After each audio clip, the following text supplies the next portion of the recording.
Hola, ¿qué tal? Vamos a continuar con esta serie de materiales que estamos realizando.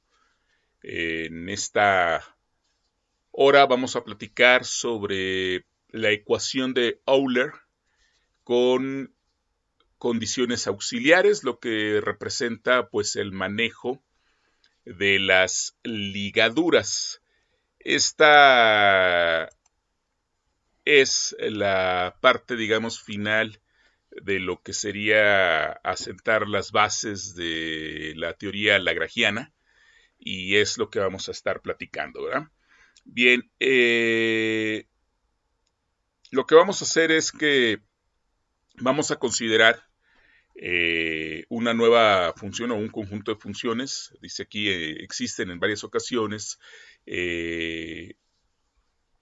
funciones del tipo fi como función de x, donde x recordemos que es la posición, y en donde además hay más o hay una relación entre cada una de las funciones. Acuérdense que lo que corresponde con las ligaduras es que las ligaduras me dan una restricción al sistema, pero además esta restricción que yo puedo imponer en el sistema es una nueva función que no es una función o que no es una ecuación de movimiento, pero sí es una relación entre las variables que están dentro del movimiento, ¿no? Lo podemos ver pues en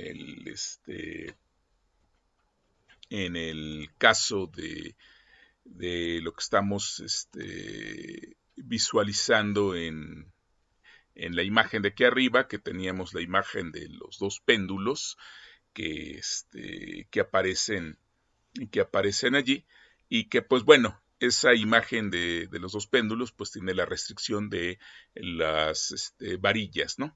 Entonces, bien, nosotros hemos llamado a esa relación, hemos llamado de alguna manera ligaduras, ¿no? Y entonces estas ligaduras o restricciones, ¿no? Estas ligaduras o restricciones son las que vamos a querer trabajar, ¿no? Para ver cómo se procede con este tipo de sistemas, vamos a desarrollar el método considerando solo dos funciones. Ahorita vamos a trabajar pensando que solamente tenemos dos funciones que vamos a definir o denotar como F1 y F2 dentro de un funcional F. F, acuérdense que es el funcional y evidentemente nuestro funcional va a depender de F1 y F2. Ahora, supongamos que existe una relación entre las dos funciones. Esa relación sería nuestra ligadura y la vamos a determinar como G. G es nuestra ligadura y esa ligadura es una nueva función que me relaciona F1 con F2, ¿no? Entonces, pues un procedimiento inmediato sería considerar que esta relación, fíjense, esta es mi relación de ligadura, pues entonces lo primero que yo debería de hacer, esta es una ligadura holónoma porque puedo escribirla en términos de quién, en términos de una ecuación que está igualada precisamente a algo. Entonces la relación entre los parámetros del sistema es precisamente una ecuación.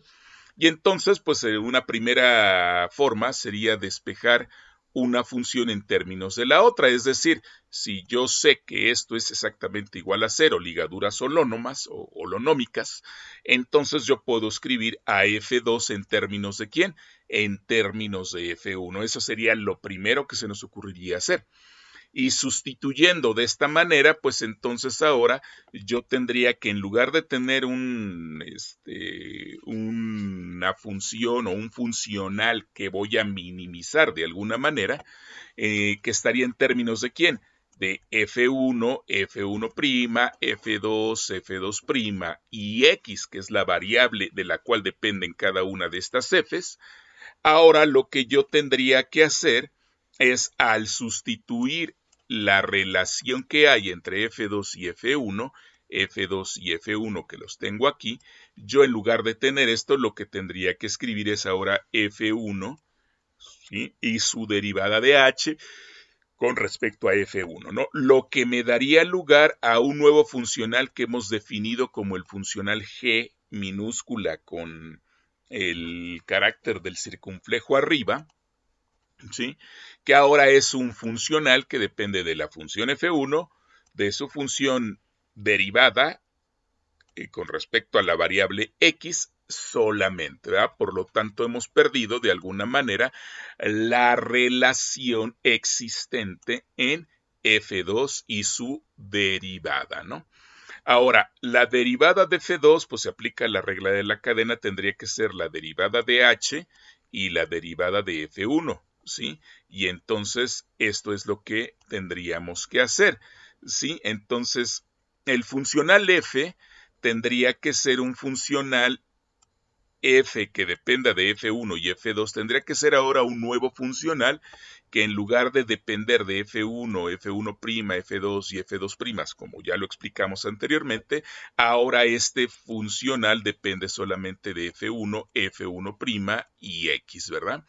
Por lo que entonces la ecuación de Euler-Lagrange, perdón, Euler nada más, se definiría como la parcial de G circunfleja respecto de F1, la derivada total respecto al tiempo de G circunfleja, perdón, esta sería no respecto al tiempo, sino sería respecto a X, porque mi variable es X, y respecto de F1', ¿no? Y esto tendría que ser 0. Solamente ahora ya depende de una sola función. Una vez obtenida la solución, la otra función se calcula, pues evidentemente si yo ya conozco cuánto vale f1, la meto dentro de la relación que tengo que es la h y obtengo evidentemente a f2. El éxito de este procedimiento pues depende de que en verdad podamos de alguna manera despejar f2. Es decir, eso quiere decir que la relación funcional entre f1 y f2 sea una relación pues 1 a 1, que sea una relación biyectiva, es decir, que no sea trascendental, porque si fuese una relación trascendental, entonces evidentemente pues sería muy complicado poderla despejar y mucho más complejo pues hacer los cálculos relacionados con la ecuación de Euler y poder proporcionar de alguna manera la solución, ¿verdad? Entonces esto pues va a depender del tipo de relación que nosotros podamos de encontrar entre F2 y F1, ¿no? Si la relación es simple, pues adelante, se puede llevar a cabo este procedimiento sin mayor problema, ¿no?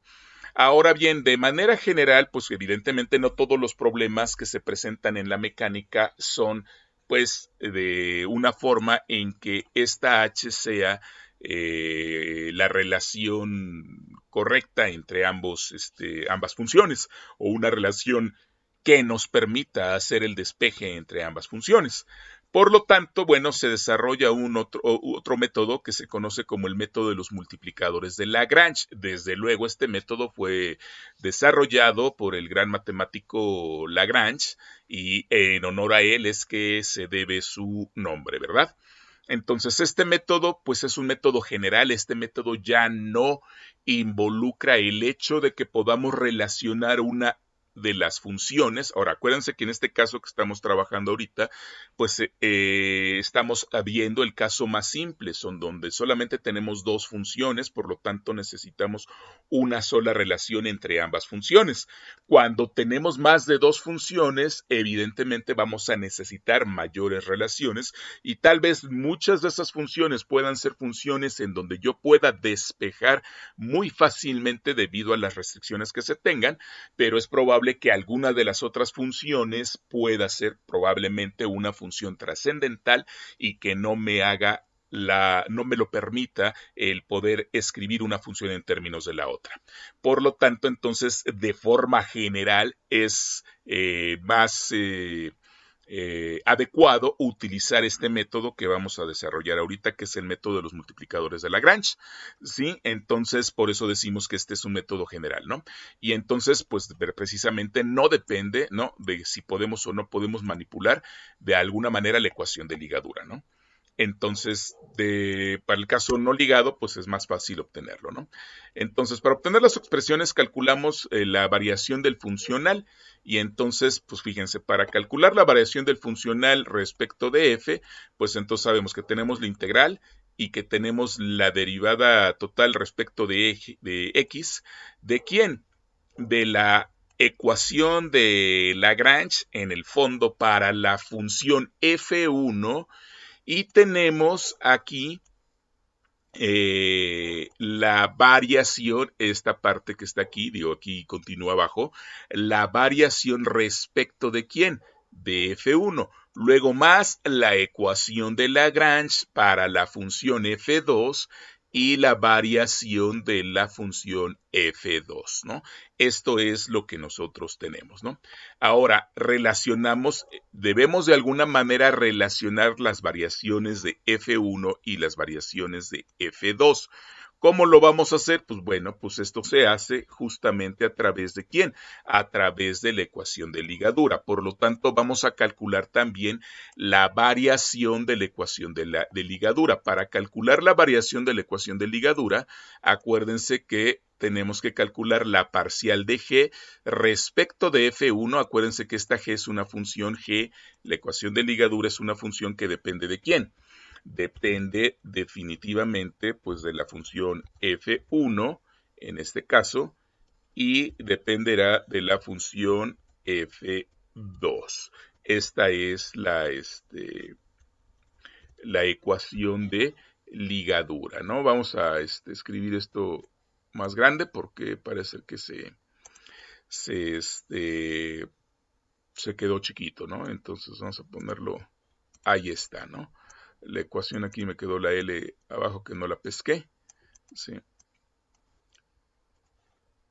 Entonces esto lo escribimos así. La ecuación de ligadura, pues es precisamente esto, una función que depende de f1 y una función que depende de f2. Por lo tanto, cuando calculo yo su variación, entonces tengo la parcial de g respecto a f1 por la variación de f1 más la parcial de g respecto a f2 por la variación de f2. Y entonces, pues nosotros lo que queremos es que esta variación sea 0. La variación de esta ecuación de ligadura, ¿no? De donde obtenemos la relación entre las variaciones.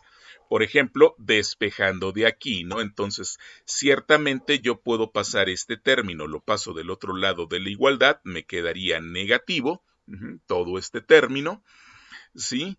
Y luego, como el que quiero despejar es la variación de f2, este término que está acompañando a la variación de f2, lo paso dividiendo. Por eso me queda dividiendo aquí, me queda este término que es la variación aquí arriba, lo pongo el signo negativo, y luego este término de la variación multiplicando pues precisamente a este cociente que tengo ahí.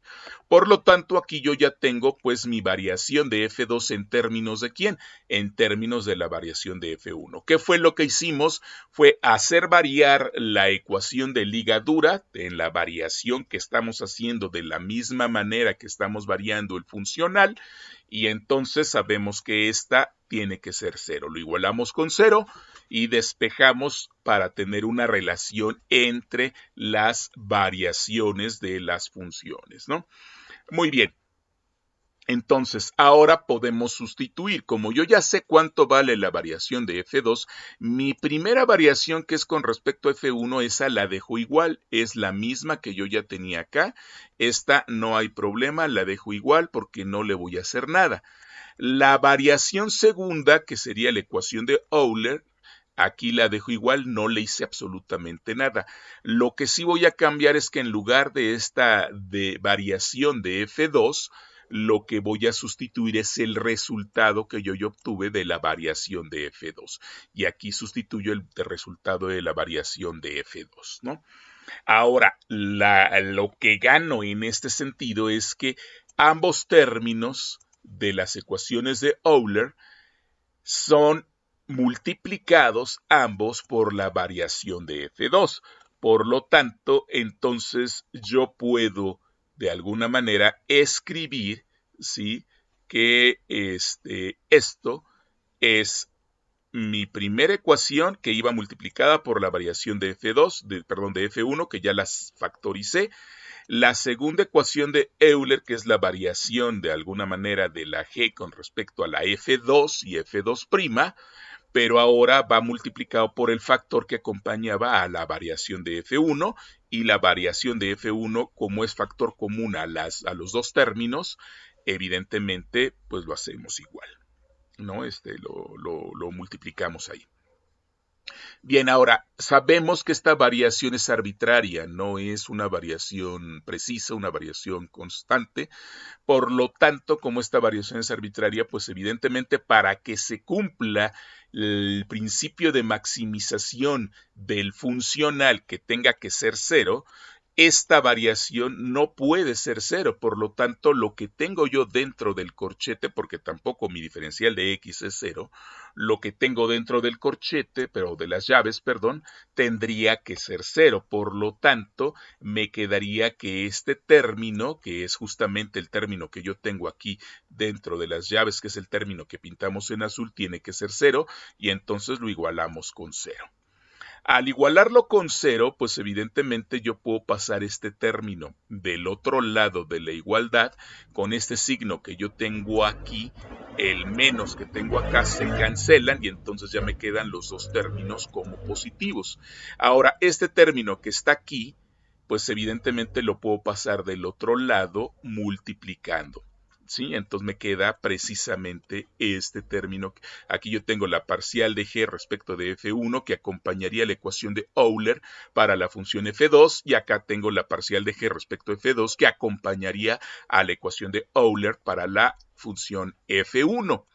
Ahora, lo que yo me doy cuenta es que yo tengo aquí pues, la ecuación de Euler para la función f1, pero aquí tengo multiplicado el término de la parcial de g con respecto a f2. Y aquí yo tengo el contrario, ¿no? O el conjugado, si lo quieren ver. Tengo la ecuación de Euler para la función f2, pero tengo multiplicada la parcial de la ligadura con respecto a f1. Por lo tanto, yo sé que este término en realidad debería de acompañar a este factor y este término debería de acompañar a este factor, lo cual no hay problema, los puedo multiplicar, ¿sí? Y entonces al multiplicarlos por sus recíprocos y los paso del otro lado, pues me quedaría ahora sí la ecuación de Euler para la función f1 y el término que me deriva a la ecuación de ligadura con respecto a f1. Y luego del otro lado igual me queda la ecuación de Euler para f2 y el término o la derivada con respecto a f2 de la ligadura, pero evidentemente pues me queda por aquí un término que va elevado a la menos 1, ¿no? Muy bien, entonces ahora sí, de alguna manera, pues ya tengo la F1 de este lado y tengo a la F2 del otro lado completamente, ¿no? Los factores que llevan o que involucran a F1 de un lado y el factor que involucra a F2 del otro lado. Ahora bien, como estos son diferentes en principio, yo no sé quién es F1, no sé quién es F2 y sé que existe una relación entre ambos de alguna manera, entonces lo que estamos diciendo aquí es que en cierta forma estaríamos nosotros diciendo que son exactamente términos que son iguales. Este término, ¿sí? Debería de ser constante con relación a este término. Es decir, si están siendo iguales estos dos términos, estos deberían de ser igual ¿a quién? A una constante. Esto es lo que estamos diciendo de alguna manera, ¿no? Entonces, como estamos diciendo que son igual a una constante, entonces esa constante nosotros la vamos a definir como menos lambda y este va a ser precisamente el multiplicador de Lagrange. Decimos que llamamos a esta función común, es una función común en ambos términos, menos lambda como función de x y obtenemos dos ecuaciones que junto con la condición de ligadura proporcionará tres ecuaciones con tres incógnitas para las funciones f1, f2 y por lo tanto el multiplicador de Lagrange. Por lo tanto, entonces estamos diciendo que tendríamos que escribir nuestras ecuaciones de la siguiente manera, ¿verdad? La ecuación de Euler para la función f1, el factor que multiplica, ¿sí? Debe ser igual exactamente ¿a quién? A la ecuación de Euler para la función f2, el factor que multiplica que va a la menos 1, todo esto debe ser igual a menos lambda. Entonces, Trabajando la primera ecuación, me quedaría mi primera ecuación como esto, es decir, este factor yo lo puedo pasar del otro lado, yo sé que aquí va como 1 entre la parcial de G respecto de la parcial de F1, al pasarlo del otro lado multiplicaría a lambda y me quedaría ya la parcial de G respecto de F1 sin ir elevada a la menos 1. Trabajando el segundo término me queda exactamente la ecuación de Euler, ¿sí? Igual a menos lambda por la parcial de G respecto de F2, porque del otro lado era la parcial de G respecto de F2 a la menos 1. Muy bien, ¿sí? Y entonces, pues como me queda la menos 1, ahora, perdón, me queda con un signo menos, porque lo estamos poniendo que esto es todo el factor constante, entonces ahora lo puedo pasar del otro lado para hacerlo igual a 0 y entonces me quedaría mi primera ecuación, que sería la ecuación de Euler, pero ahora incluyendo el término lambda y la relación que hay de F1, ¿sí? De la ecuación de ligadura. Tengo una primera ecuación. ¿Sí?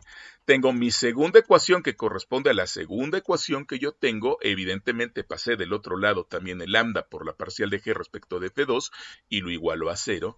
Y tengo mi tercera ecuación que sería mi ecuación de ligadura que me relaciona pues precisamente a F1 ¿con quién? Con F2, ¿verdad?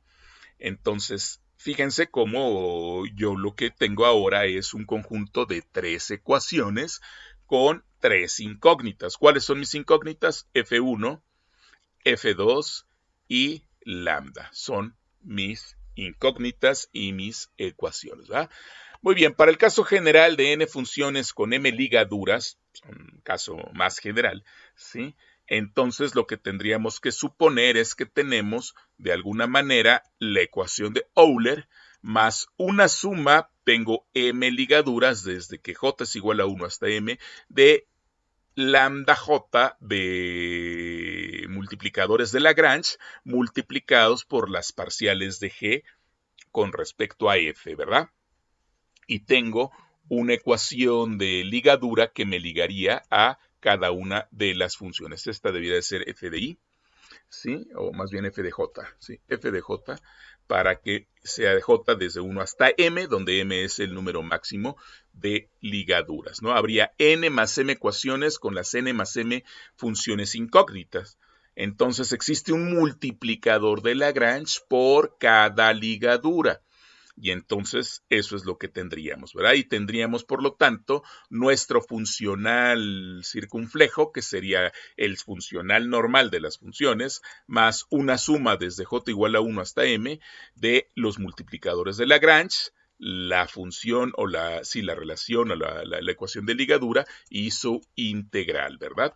Por lo tanto, pues entonces, pues lo que tendríamos de alguna manera sería calcular pues las f's y las lambdas i, que son justamente nuestras incógnitas. Si yo conozco fi, pues puedo conocer la derivada de f, por eso es importante obtener fi. Por eso decimos mi ecuación o mi incógnita es fi, porque si yo conozco fi, ya conozco la otra ecuación, ¿no? Entonces, este sería el funcional a minimizar, ¿no? El funcional que tenemos en la ecuación 1.88 y entonces para minimizar ¿qué es lo que tenemos que hacer? Pues calcular desde luego ¿cómo se llama? La variación del funcional, que sería la variación del funcional normal, de alguna manera decirlo, y por la variación, pues precisamente de quién, del conjunto de ligaduras, ¿no?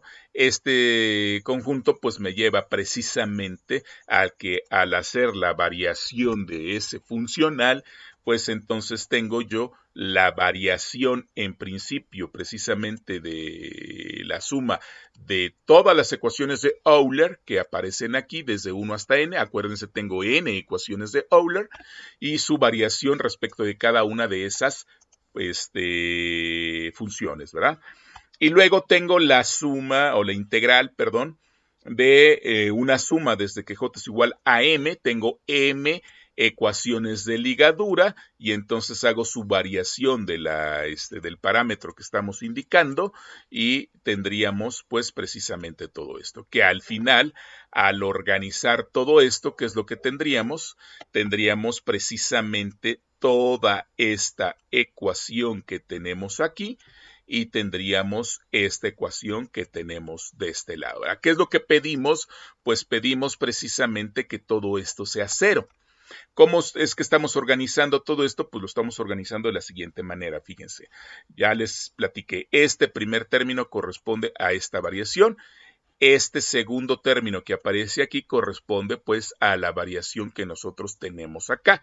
¿Sí? Entonces, esto que está en azul, que correspondería a este, va multiplicado por la variación en cada una de las Fs, lo estoy poniendo aquí, es justamente este, y multiplicando por esta variación. Entonces tengo esta variación, que sería la ecuación de Euler, que correspondería a este, y luego tengo esta variación que aparece aquí, ¿sí? Metida dentro de esta suma, ¿sí? Que también multiplica a esta variación. Este índice de la suma es en J, que está aquí afuera, mientras que el índice NI, fíjense, aquí yo tengo un índice NI y aquí yo tengo un índice NI que lo pongo pues más afuera, ¿verdad? Y entonces ahí está sin mayor problema. Y luego me queda solamente este término que iría dentro de esta suma y esta integral.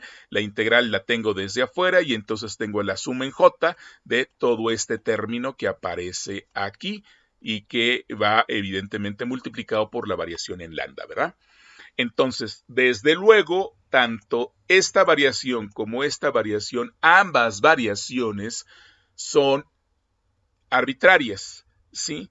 Por lo tanto, lo que se debería de cumplir en el fondo es que, por un lado, esto tiene que ser cero, que corresponde precisamente a esta ecuación, y lo que acompaña acá, que sería justamente la suma de todas las Gs, es lo que corresponde a la segunda ecuación que tenemos nosotros acá. Por eso hacemos que J, ¿verdad? Vaya desde 1 hasta M, ¿no? Y entonces de esta manera, pues el hacer la variación misma dentro de el funcional, pues nos lleva precisamente al conjunto de ecuaciones que nosotros queremos resolver, ¿no? Si ustedes lo observan, digo, evidentemente, pues esto es un poco más, pues más complejo, pero al final de la historia, digo, el verlo, ¿no? Con un montón de funciones y la suma de todas las funciones, ahí como que nos perdemos un poco, pero en el fondo es prácticamente lo mismo. Para que lo podamos observar un poquito más claro, pues podríamos pensar en el proceso, en el caso de en el cálculo de varias variables, ¿no? De varias funciones. Sí, que podríamos hacer el mismo proceso, ¿no? Ahora ya no pensemos en funcionales, pensemos en simplemente funciones. Estamos en el espacio tradicional, en el espacio X, Y, Z, y queremos maximizar pues una función que depende de varias variables. Eso sí, no depende de una sola variable, sino depende de varias variables. Entonces, pues lo que tenemos es que tenemos una función f que depende de x y de y entonces queremos calcular los extremos, pero existe una relación que liga.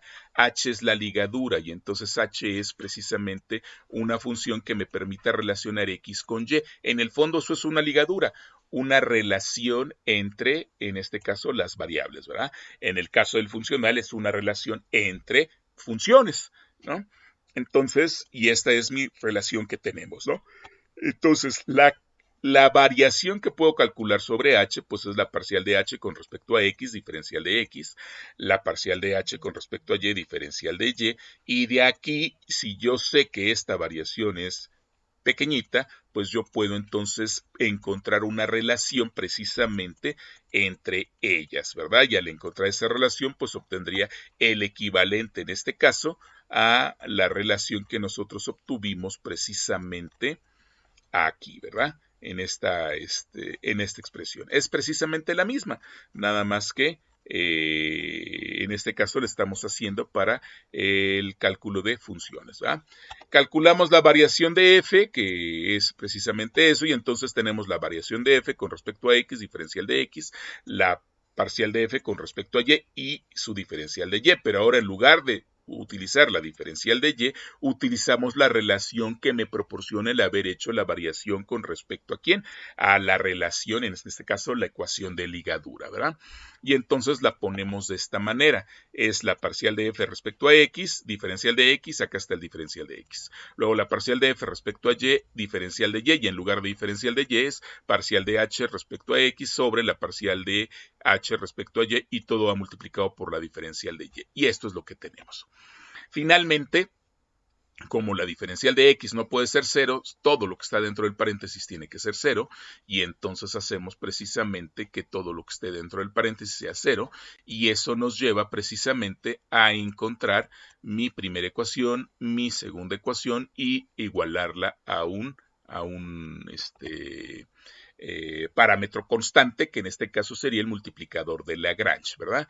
Por lo tanto, me lleva de aquí a obtener una relación precisamente con los multiplicadores de Lagrange, que son precisamente la parcial de f con respecto a x más lambda por la parcial de h con respecto a x igual a 0, primera ecuación, ¿sí? Primera ecuación de movimiento que me va a dar con multiplicadores de Lagrange. El multiplicador de Lagrange está relacionado con la ligadura. Segunda ecuación de movimiento que me pone el multiplicador de Lagrange que está relacionado con la ligadura y mi ecuación de ligadura, ¿verdad? Entonces tengo tres ecuaciones con tres incógnitas. ¿Cuáles son mis incógnitas? X, Y y lambda son mis incógnitas para resolver este sistema de ecuaciones, ¿verdad? Que permite obtener las tres ecuaciones. De alguna manera podríamos también escribir la función f circunfleja y mi relación que me quedaría pues sería precisamente la siguiente, ¿verdad? La parcial de f circunfleja respecto a x, primera ecuación, la parcial de f respecto a y, f circunfleja y respecto a y, segunda ecuación, y la parcial de f respecto a lambda, tercera ecuación. ¿Cuáles son mis ecuaciones que yo necesito? Mis variables x, y y lambda son las incógnitas de este sistema de ecuaciones, al igual que las mismas ecuaciones que aparecen acá, ¿verdad? Entonces, evidentemente, la función a minimizar la f circunfleja que estamos ocupando acá es precisamente f más lambda veces h, que fue lo mismo prácticamente que hicimos acá. Mi f, mi funcional circunflejo a maximizar o extremizar, ¿quién era? Es f sin circunflejo más lambda veces ¿quién? La función g. Entonces es la misma historia, ¿verdad? Ahí les dejo la información para que lo vean y bueno, evidentemente lo que nos va a llevar, lo que nos deja como resultado interesante, pues es precisamente el sistema de ecuaciones que ahora nosotros tenemos que resolver. Jóvenes, esto es la teoría. Esto es cómo se obtienen estas ecuaciones y por qué se pueden ocupar estas ecuaciones. Es importante que aprendamos a resolverlas, estas ecuaciones. Voy a resolverles un problema clásico que se resuelve no ahorita, lo voy a preparar para el siguiente video, para que vean cómo ocupar este conjunto de ecuaciones y cómo este conjunto de ecuaciones se está involucrando precisamente a la restricción. Y en este caso vamos a ver que esta restricción, pues evidentemente tiene que ver con las restricciones que ya conocemos de alguna manera en la mecánica newtoniana. Entonces, lo que estamos presentando hasta este momento solamente es la deducción del por qué podemos aplicar estas ecuaciones. Ahorita a lo mejor puede quedar de alguna manera muy oscuro la información. Cuando veamos la aplicación directa de estas ecuaciones, verán que nos van a facilitar de alguna manera el trabajo. Muy bien, entonces hasta aquí dejamos esta parte de las ecuaciones de Euler, con condiciones auxiliares, y rápidamente me quiero ir al principio de Hamilton, ¿verdad? El principio de Hamilton, digamos que es ya la parte final de toda esta teoría que hemos estado revisando en este tiempo y nos va a permitir ya ahora sí presentar la ecuación de Euler-Lagrange y involucrando precisamente los parámetros físicos necesarios para poder atacar todos los problemas de dinámica y los problemas de mecánica clásica a través de la formulación lagrangiana. Ya los hemos hecho y los hemos presentado a través precisamente, se recordarán ustedes, del trabajo virtual que se definió acerca de hacer ciertos desplazamientos nada más de una partícula y un desplazamiento muy pequeño sin que las demás partículas se vieran afectadas por ese desplazamiento. Hablamos del trabajo virtual y cuando fuimos construyendo el trabajo virtual, todavía pensando un poco en la mecánica newtoniana, pensando un poco en la formulación energética de lo que esto representa, y entonces eso nos llevó de alguna manera a establecer una ecuación que fue precisamente la ecuación de Euler, ¿sí? Entonces ahora lo que queremos nosotros es asentar fundamentalmente las bases para poder ya formalmente decir esta es la ecuación de Euler-Lagrange que nos permite resolver la dinámica de los sistemas mecánicos, ¿verdad? Entonces ahora dice, sea un sistema de n partículas que describiremos con coordenadas cartesianas x alfa de i con alfa igual a 1 hasta n, y la y evidentemente son 3 porque tenemos 3 dimensiones, x, y y z, son 3 dimensiones, ¿no? Las cuales interactúan a través de fuerzas conservativas. Primera consideración, todos los campos que están actuando allí son campos conservativos, las fuerzas que reciben de los campos externos son fuerzas conservativas y las fuerzas entre ambas o entre todas, el conjunto de partículas que tenemos, son fuerzas conservativas. Por lo tanto, se define la energía T como la energía cinética del sistema y la energía U como la energía potencial del sistema. Puede haber energía potencial gravitacional, energía potencial elástica y otra clase de energías potenciales que son derivables todas ellas de una fuerza conservativa, ¿sí? Entonces, si nosotros tenemos esto, entonces podemos definir el funcional de acción, así se define dentro del argot, dentro del lenguaje de la dinámica clásica y de la mecánica clásica se define el funcional de acción y ese funcional de acción se va a definir como S. Y entonces bajo este esquema, esta S es precisamente una F circunfleja que nosotros podemos definirla como una función que va a ser la función L, que va a ser precisamente el lagrangiano, y este lagrangiano depende de las coordenadas espaciales x alfa de i, de su derivada x punto alfa de i y del tiempo. Y obviamente, pues si yo quiero extremizar o calcular el extremo de este funcional, pues evidentemente tendría yo que calcular por ahí su variación, ¿verdad? Y evidentemente la variable que aparece aquí es el tiempo. A diferencia de lo que hemos estado revisando anteriormente en las deducciones de la ecuación de Euler, la variable era la variable X. En algunos casos la variable Y, si ustedes quieren. Para el caso de la para el caso de la ecuación de Euler, nuestra variable necesariamente tendrá que ser el tiempo. Muy bien, entonces, L es el lagrangiano y el lagrangiano está definido de la siguiente manera. L depende de ¿quién? De la posición en coordenadas generalizadas, de sus velocidades generalizadas y del tiempo puede depender explícitamente. Sabemos que depende implícitamente, puesto que aquí tenemos una derivada con respecto al tiempo. Y el lagrangiano se define como la energía cinética, que estrictamente hablando, la energía cinética siempre se define como un medio de la masa por la velocidad al cuadrado, por lo tanto solamente depende de la velocidad y no depende de la posición, menos la energía potencial, que para el caso conservativo casi siempre depende exclusivamente de ¿quién? de la posición de las partículas. Por lo tanto, tenemos aquí una función que hemos definido como función lagrangiana, que sería la energía cinética menos la energía potencial.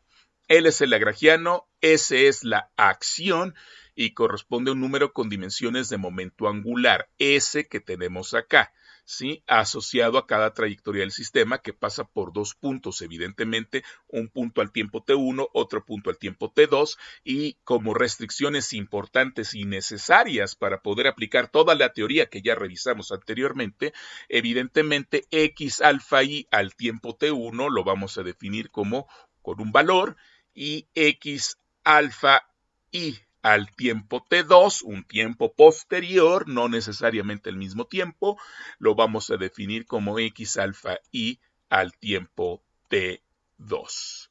Entonces, siendo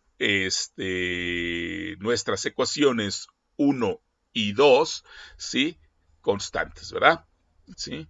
Estos son los valores constantes. No sé por qué me apareció esto aquí, pero bueno, ahí está, ¿sí? Entonces, de entre todas las infinitas y posibles trayectorias que el sistema pueda seguir, la evolución dinámica del sistema para moverse o desplazarse desde xi1 hasta xi2, lo que vamos a buscar y lo que vamos a requerir es que precisamente nuestra acción sea mínima, ¿verdad? Y entonces, ¿qué es lo que tendremos que hacer? Pues evidentemente tendríamos que minimizar esa acción.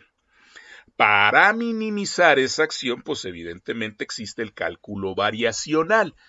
Ya no voy a repetir los cálculos que ya repetimos en sesiones anteriores en donde calcularíamos la variación. Digo, evidentemente tendríamos que calcular de aquí esta cosa acá, tendríamos que meter aquí esta nueva ecuación y decimos que la variación de esto que es la variación de S tendría que ser la variación de esta cosa que aparece aquí y desde luego pues tendría que ser la variación de esta integral, ¿no? Entonces, y esa variación pues evidentemente pues hacemos toda el álgebra que ya aprendimos, que ya revisamos, que ya hicimos anteriormente, y eso nos va a llevar a una ecuación que es la ecuación de Euler, ¿sí? Es la ecuación de Euler, nada más que la diferencia con las otras ecuaciones de Euler que ustedes tenían. Me voy a regresar tantito nada más para que las vean en lo que acabamos de revisar ahorita. Justamente, fíjense, aquí está mi ecuación de Euler para esta G circunfleja que habíamos definido. Aquí mi derivada total que yo tengo aquí es respecto a X, por eso esta es mi ecuación de Euler, ¿sí? Sin embargo, en este caso que estamos revisando, al hacer precisamente exactamente lo mismo, nada más que ahora hemos definido esta función de una manera totalmente distinta como se definió la función g, me va a llevar precisamente ¿a quién? A una ecuación que se conoce como la ecuación de Euler-Lagrange, donde ahora, ¿por qué Lagrange? Porque depende ahora del tiempo. Y precisamente es Lagrange quien se da cuenta de este tipo de cosas, ¿verdad? Muy bien, entonces esta es mi ecuación de Euler, la que ya conocen ustedes, exactamente la misma, nada más que ahora la variable importantísima es precisamente ¿quién? Precisamente el tiempo. La parcial de L respecto a X menos la parcial de T respecto a la parcial de, perdón, esta es la derivada total respecto al tiempo de la parcial de L respecto a X punto de alfa de I, y entonces sabemos que esto tiene que ser igual a 0. Otra manera de presentar esto es exactamente lo mismo, ¿no? Digo, sabemos que tenemos un 0 ahí, y entonces yo puedo multiplicar por menos, y entonces llevarme este término de este lado, que es generalmente como a mí me gusta presentarla, y lo podemos hacer así, es exactamente lo mismo, ¿no? ¿Sí? Podemos multiplicar toda la expresión por un menos 1, menos aquí, menos por menos me da nada más, que me convierte en positivo esto, y el 0 pues no se ve afectado, ¿no? Entonces cualquiera de las dos es exactamente la misma, no hay problema, ¿no? Entonces, muy bien. Esta es mi ecuación de Euler-Lagrange y esta es la que me va a dar las ecuaciones de movimiento para cualquier sistema dinámico que yo esté analizando desde el punto de vista de la mecánica clásica, ¿verdad? Tienen que ser equivalentes ¿con quién? Tienen que ser equivalentes con la teoría de Newton, porque si no fueran equivalentes, pues evidentemente pues no tendrían sentido estudiarse ni trabajar con ellas, a pesar de la belleza pues matemática que pudieran tener y de lo elegantes que pudieran parecer. Sin embargo, pues evidentemente son pues una buena herramienta para poder resolver las ecuaciones de movimiento. Muy bien, ahora como ejemplo, quiero trabajar con ustedes un ejemplo muy simple, muy sencillo que revisaron ustedes cuando llevaron sus cursos ¿cómo se llama? Más elementales, ¿no? Entonces vamos a resolver la ecuación de movimiento del oscilador armónico, ¿verdad? Es lo que vamos a trabajar ahorita. Como ejemplo, tenemos una sola partícula de masa m que se encuentra atada a un muelle, un resorte de constante elástica k. Tomaremos la longitud de equilibrio como nula por conveniencia, ¿verdad? Entonces, el lagrangiano, ¿cómo lo vamos a escribir? Su energía cinética del muelle cuando se está moviendo, el muelle está oscilando, entonces su energía cinética pues es un medio ¿de quién? De la posición que lleva el objeto, su derivada temporal, que sería su velocidad, elevada al cuadrado. Esa es su energía cinética, ¿verdad? La energía potencial, en este caso es una energía potencial elástica porque está en un resorte. Su energía potencial elástica tendría que ser un medio ¿de quién? De la constante del resorte multiplicada por X, que sería la posición que tiene el muelle, que tiene la masita conforme va oscilando, elevada al cuadrado. Esta es la energía cinética. Ambas ecuaciones, tanto la energía potencial como la energía cinética, se deducen precisamente del concepto de trabajo-energía. Los pueden calcular ustedes ya sin mayor problema. Ya también revisamos las funciones de trabajo y entonces con esto yo puedo construir mi lagrangiano, que sería T menos U, un medio de la masa por X punto al cuadrado, menos un medio de K por X al cuadrado. Y entonces lo que tendría yo que hacer es aplicar las ecuaciones de Euler-Lagrange. Entonces la parcial de L con respecto a X es mi coordenada generalizada. Entonces me quedaría la parcial de L, todo esto es L, con respecto a X, aquí no hay X, por lo tanto se va. Aquí hay X que me cancelaría el un medio que tengo y me queda menos por el signo que yo tengo aquí, K por X. Ahí está mi parcial de L con respecto a X. La parcial de L con respecto a X punto, aquí la tenemos, es la parcial con respecto a X punto de todo esto. Aquí no hay X punto, se va. Aquí me queda X punto, bajo el 2, cancela el 1 medio, me queda MX punto. Aquí me queda un puntito nada más, que no se lo pusimos. Ahí está, ¿sí? Y luego la derivada total con respecto al tiempo de la parcial respecto a X, entonces pues me quedaría esta cosa, aquí me queda la derivada, M lo estoy considerando que es constante, es decir, no varía en el tiempo, y por lo tanto pues me queda M por X 2 puntos. Y ahí tengo ya mi segundo término de la ecuación de Euler. Ahora sí, la ecuación de Euler-Lagrange es exactamente esta. Este primer término corresponde a mx 2 puntos. Este segundo término corresponde a menos kx, menos por el menos que tengo aquí me da más y entonces me queda kx y dice que esto lo iguale a 0. Esta, en el fondo, es la ecuación de movimiento. Aquí no hemos metido ninguna restricción, no hay ligaduras, no estamos considerando ligaduras, por lo tanto, esta es mi ecuación de movimiento y entonces, pues bueno, de donde se desprende, pues que esta es la ecuación de movimiento. Ahora, ¿qué podemos hacer para trabajar con ella? Pues evidentemente dividimos entre m, no pasa nada, me queda x 2 puntos más k entre m por x y esto me queda como x2 punto más omega 0 al cuadrado por x, y esto es igual a 0, que sería la ecuación, evidentemente, del oscilador armónico, ¿verdad?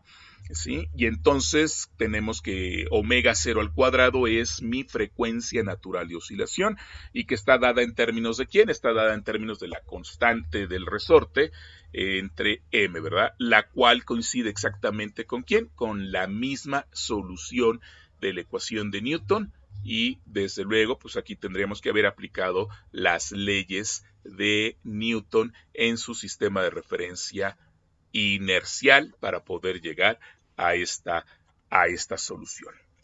¿Correcto? Entonces esta pues es una primera aplicación que ya tenemos del oscilador armónico, ¿verdad? Ahora bien, no quiero, ya para concluir, pues ya me tardé casi una hora, pero pues no quiero dejar solamente hasta llegar a la ecuación de movimiento. Aquí está la ecuación de movimiento. Quiero resolver la ecuación de movimiento, ¿verdad? Entonces, pues lo que tengo que hacer es que despejo este término, me queda x2 puntos de este lado, pero yo veo a x2 punto como x punto, que sería la derivada con respecto al tiempo de x punto, y de este lado me queda menos omega 0 al cuadrado por x. Entonces, yo puedo escribir este término de la siguiente manera, aplicando la regla de la cadena. En lugar de derivar esto con respecto al tiempo, yo puedo derivarlo primero con respecto a x y luego la x derivarla con respecto al tiempo. Y entonces, de alguna manera, me quedaría este término así. De este lado no tengo absolutamente nada que yo le haya hecho al otro, la otra ecuación. No estoy haciendo absolutamente nada más que aplicando la regla de la cadena. Ahora, yo tengo esta x punto y tengo esta diferencial de x. Puedo pasar este término de este lado, o si ustedes quieren derivar toda o multiplicar por la diferencial de x los dos lados de la ecuación y hacer la integral en x. Al hacer la integral en x, pues entonces tendría yo precisamente que me quedaría solamente esto, que sería x punto por la diferencial de x punto. Este término se va a cancelar, ¿sí? De alguna manera, y de este lado me quedaría esto, ¿verdad? Entonces, aquí sí me saco la menos omega 0 al cuadrado, hago la integral en x, hago esta integral me queda un medio de x punto al cuadrado, ahí está su solución. De este lado, al hacer la integral en x, me va a quedar menos omega 0 al cuadrado sobre 2, ¿sí? Por x al cuadrado, ¿verdad? Sí, acuérdense que es x a la n más 1 entre n más 1. Y ahí me queda precisamente mi solución. Ahora, el término que yo estoy poniendo aquí, este término correspondería a una constante de, ¿cómo se llama? De integración. Estoy integrando primero en x, luego estoy integrando en b, por eso he puesto aquí una b0 y una x0. Nada más por ello, ¿no? Pero en realidad esto debiera ser una constante de, ¿cómo se llama? De integración, ¿no? Porque no estoy haciendo integrales en ciertos límites. Muy bien. Entonces, ya que tengo esto, ¿sí? ¿Qué vamos a hacer? Pues ahora hay que integrar esto, ¿no? Entonces, para integrar esto, lo que hago pues es sacar la raíz cuadrada de esto. Saco la raíz cuadrada de esto, aquí intercambio los signos, saco la omega al cuadrado, y entonces esto yo lo voy a definir como una nueva constante. Fíjense, porque esto es una constante, esto es constante, esto es constante y esto es constante. Me comí algunos pasitos aquí que no les estoy platicando, pero ustedes los pueden revisar. ¿Qué es lo que hice? Pues obviamente multipliqué por 2 toda la expresión, ahí está. Y me queda este 2 se cancela, este 2 también se cancela, y aquí me aparece un 2, que es este 2 que aparece aquí. Y luego, pues lo que estoy haciendo es sacar la raíz cuadrada, saco la raíz cuadrada, intercambio para que se vea bien. Ahora, este término puede, de alguna manera, ser positivo o negativo. Como estamos sacando la raíz cuadrada, aquí me queda un más menos, acuérdense ustedes, ¿sí? Pero pues, yo simplemente voy a considerar el más, ¿no? Y entonces ahora defino una nueva constante. Todo este término lo defino como una nueva constante. Tal vez no sea lo más adecuado, pero pues así lo voy a dejar ahorita, ¿verdad? ¿Sí? Muy bien. Entonces, si yo lo defino como una nueva constante, me queda precisamente este término que aparece aquí. Ahora bien, entonces fíjense, ¿qué es lo que me quedaría? Me quedaría que esta X que yo tengo aquí a lo mejor me brinqué algunos pasitos también, esta X punto, que es la que yo tenía, que es cuando ya saqué la raíz cuadrada, aquí me queda X punto, la puedo ver como la derivada de X con respecto al tiempo. El diferencial del tiempo lo puedo pasar del otro lado y entonces por eso aparece aquí un diferencial del tiempo y tendría yo que integrar esta cosa aquí.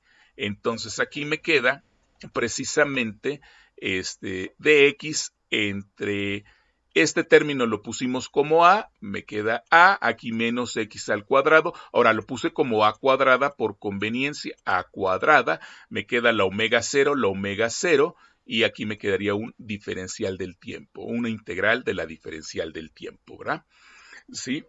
Ahora, muy bien, si yo integro esta parte simplemente, pues aquí me va a quedar que la omega 0 va multiplicada por un tiempo y me debe quedar otra constante de integración después de haber hecho esta integral. Entonces, esta phi que aparece aquí es otra constante de integración. Y ahora yo tengo que tener la capacidad de poder integrar esta expresión que aparece aquí. Para poder hacer esta integral, lo que hago es que digo, bueno, voy a hacer un cambio de variable. Voy a decir que x es igual a por el coseno de teta. Si hago eso, entonces la diferencial de x tendría que ser a por el seno de teta por la diferencial de teta, ¿sí? Si esto es cierto, entonces sustituyo la diferencial de x, que es a seno de teta diferencial de teta, la sustituyo arriba, y abajo tengo la a cuadrada y sustituyo la x al cuadrado, que me daría a cuadrada coseno cuadrado de teta. A cuadrada coseno cuadrado de teta. Factorizo la a cuadrada, como está dentro de un radical a la 1/2, pues sale como una a que cancelaría a la a de arriba. Ya me deshice de la constante de la a. Y entonces me queda seno de teta, diferencial de teta, entre 1 menos el coseno cuadrado de teta. Lo que yo sé es que el coseno cuadrado de teta más el seno cuadrado de teta es igual a 1. Por lo tanto, el seno cuadrado de teta es igual a 1 menos el coseno cuadrado de teta. Por lo tanto, esto se convierte en el seno cuadrado de teta metido dentro del integral, pues evidentemente me queda que esto es el seno de teta y con el seno de teta que yo tengo aquí se cancela el seno de teta y me aparece la diferencial de teta solamente, que cuando yo la integre me va a quedar otra constante de integración que se la puedo colocar también a esta constante que yo ya había tenido por la constante de integración que había hecho de integrar en el tiempo, ¿no? Entonces, pues mi resultado tendría que ser precisamente que teta es igual a omega 0 de t más esta phi. Pero ahora, si yo no quiero quedarme con teta, porque pues teta era mi variable auxiliar en el cambio de variable que hice para poder integrar, yo necesito regresar a esta expresión. Por lo tanto, de aquí yo tengo que despejar teta para sustituir teta acá. Entonces, si yo despejo teta, teta tendría que ser x entre a por el arco coseno de teta, de acuerdo a la definición que yo tengo. Teta es igual a eso. Teta es igual al arco coseno de x entre a. Y esto es exactamente igual a lo que yo tengo aquí. Por lo tanto, si ahora yo quiero de aquí, de esta relación que yo tengo, quiero despejar x, entonces tengo que calcular el coseno de este lado y tengo que calcular el coseno de este lado. Al calcular el coseno de este lado, pues me queda que el coseno de omega 0 de t más phi debe ser igual al coseno del arco coseno, que son funciones inversas, y me queda x entre a.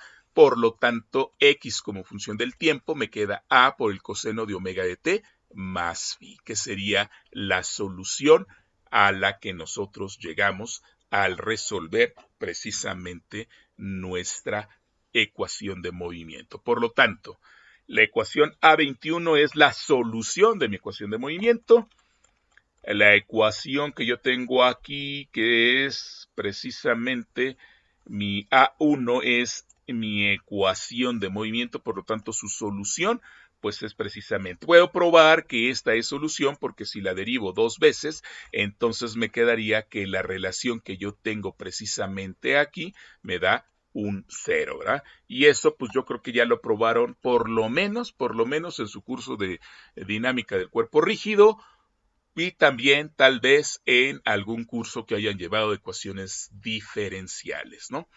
Muy bien, ahora lo que quisiera yo de alguna manera presentarles rápidamente es pues qué pasa con estas constantes A y con esta constante phi. Entonces, ¿cómo vamos a calcular esas constantes? Pues lo que vamos a hacer es precisamente derivando y luego despejando la función trigonométrica, ¿verdad? Entonces, si calculo su primera derivada de esta cosa, su primera derivada y despejando la función trigonométrica, la derivada sería x punto y me quedaría A por omega 0, A por omega 0. La derivada del coseno sabemos que es el seno, pero con signo negativo, por eso aparece un signo negativo aquí, y ya despejo el seno, que me queda ahí aquí. Y tengo que el coseno, si de aquí despejo el coseno, me queda x entre a, entonces me quedaría esto, ¿verdad?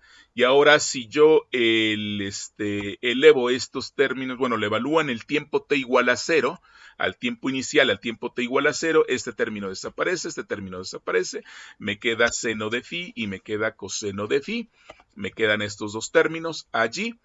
Luego los elevo al cuadrado, entonces desaparece este signo negativo, pero me queda este término al cuadrado, esto al cuadrado y esto al cuadrado. Ahí están estos al cuadrado y los de abajo también están al cuadrado. Los sumo, yo sé que la suma de estos dos me debe dar 1 y al sumarlos, aquí esto es lo que tengo estos dos que son 1 y evidentemente puedo factorizar el término de a cuadrado que está a este lado, lo multiplico por el 1 y entonces después saco la raíz cuadrada y ya tendría yo la a. ¿De qué depende la a? De la posición inicial que tenga el oscilador, de la velocidad inicial que tenga el oscilador y de la frecuencia natural de oscilación. Ahí está la amplitud que va a describir el oscilador. Ahora, los términos que yo tengo aquí, seno y coseno, si divido seno entre el coseno, sé que voy a tener la tangente, que es el término que tengo aquí, y evidentemente tendría yo x.0 al cuadrado entre a cuadrada omega 0 cuadrado dividido entre x0 al cuadrado entre a cuadrada. Se me va a cancelar la a cuadrada y ahí me va a quedar x.0 al cuadrado entre x0 al cuadrado por omega 0 al cuadrado. Esto, bueno, sin estar al cuadrado, pero porque estoy haciéndolo sin cuadrados. Y entonces me va a quedar la tangente de phi como menos x.0 entre omega 0 por x0. Y si yo despejo la phi, me quedaría que la phi es el arco tangente de menos x.0 sobre omega 0 por el x0.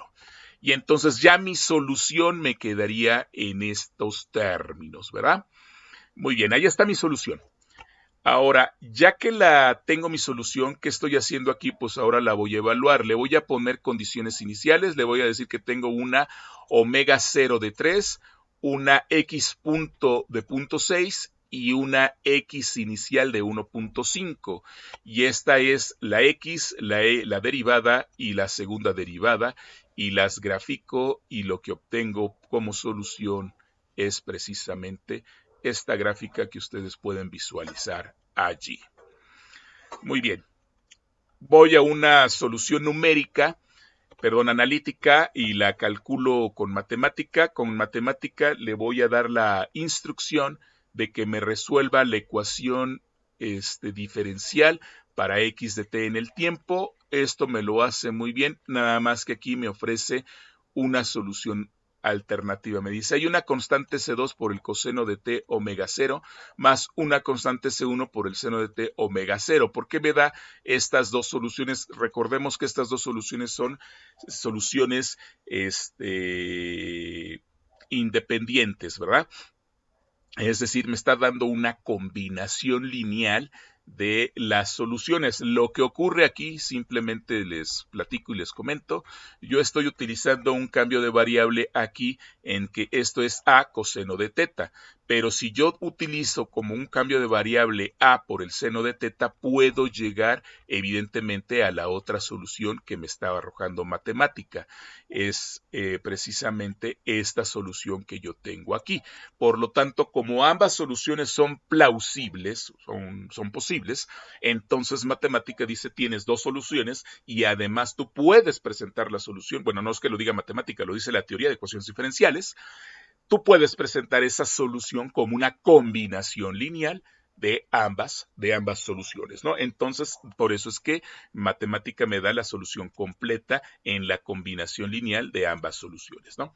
Pero fíjense ahora, lo que quiero mostrarles a ustedes es que también lo puedo decir, resuélvemelo numéricamente, ¿no? Entonces, le estoy diciendo que me resuelva numéricamente para los mismos valores, omega 0 de 3, x punto de 0, y x.06 también. Por lo tanto, lo resuelvo numéricamente y cuando lo resuelvo numéricamente, fíjense que me da precisamente la misma curva, ¿verdad? Ahí está, exactamente la misma curva. Acá tengo el diagrama fase con las condiciones que le he puesto y rápidamente porque se me está agotando la pila de mi computadora. Aquí tengo las dos soluciones, tanto la solución numérica como la solución analítica a la que llegué haciendo yo toda el álgebra que les he platicado. Ahí están las dos gráficas presentadas y como podemos observar no se ve ningún desfase en ninguna de ellas, ¿verdad? Ahí tenemos precisamente la solución.